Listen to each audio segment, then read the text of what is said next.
On va revenir sur la victoire du 15 de France hier soir, mais d'abord c'est le badminton. Xavier Gravelaine, je sais que vous pratiquez beaucoup. Oui, quand je suis en vacances, oui, mais là je suis pas en vacances. Donc. Nous sommes en plein championnat du monde à Londres. Vous savez qu'il y a quand même plus de 150 000 licenciés en France. C'est un sport qui marche très très bien, qui est en plein essor et qui devrait être boosté l'an prochain aux Jeux Olympiques. Si évidemment la France gagne une médaille, notre meilleure chance c'est On Jiang-pi. Elle est excellente et Marie Mamère et Jean-Claude Gagné l'ont suivie à la loupe dans une ambiance assez particulière, forcément en raison des émeutes en Angleterre. Vous allez voir, tout se passe à huis clos. Wembley, 10 km du centre de Londres. À l'inverse des quartiers voisins, pas de voitures brûlées ou de vitres cassées. Ici, c'est la prudence et l'attente, avec juste un rappel du danger. On a eu un team manager extraordinaire pour nous expliquer que pour l'instant, il n'y avait pas de menace qui pesait sur le quartier de Wembley. Nous, on a demandé aux joueurs de limiter énormément leurs déplacements. On s'est contenté des 300 mètres qu'il y avait entre la salle et l'hôtel. On n'était pas là pour visiter Londres, on ne l'a pas fait, quoi. Du coup, On Jiang-pi est privé de sortie. Ce sera donc un tête-à-tête avec l'Arena durant tous les championnats. Dommage, pas d'échauffement dans la salle principale, alors direction le parking.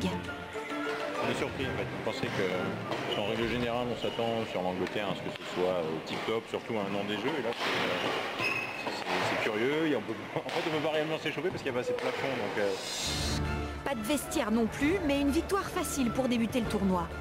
On Jiang-pi passe également le deuxième tour. Un match en 3-7 face à la tête de série numéro 8, la coréenne Bai. J'ai beaucoup préparé ce match à la maison. Je pense que les vidéos, j'ai regardé peut-être je sais pas combien de fois. Je pense que ça m'a aidé, ça m'a beaucoup aidé sur son tactique. Je pense que je dois faire plus souvent d'ailleurs. Parce que j'ai préparé que ce match-là. La préparation passe aussi entre les échauffements et les matchs par l'entraînement. Pour Onguian, reste à dompter son genou, opéré début janvier. Tour suivant, Onguian n'a jamais perdu face à la japonaise Sato. Et la série continue. 21-18, 21-14, la française est en quart de finale. Plus qu'un match pour égaler sa médaille de bronze en 2009.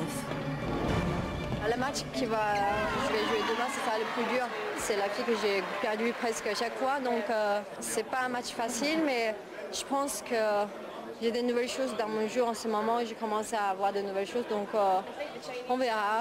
Vas-y, pousse doucement sur ma main. Avant cela, petite pause à l'endroit le moins vétuste de l'Arena. Ouais, tu souffles pas trop. La salle de soins. Pas suffisant pour battre la chinoise Wang. Onguian bataille et s'incline en 2-7. Je suis plutôt satisfait de mon compétition, je veux dire. Même je suis déçue de aujourd'hui. Je pense qu'il y a encore des choses à régler pour pouvoir gagner contre les Chinoises dans le futur, quoi. je pense que c'est la fin d'une période où elle a douté avec l'opération, etc. Et pour elle, là, elle se dit, ça y est, je suis revenu à mon niveau, quoi. Donc c'est beaucoup de... Je pense qu'elle est fière. Dans une enceinte que l'on espère enfin prête, On Jiang-pi pourrait bien apporter au badminton français une première médaille olympique.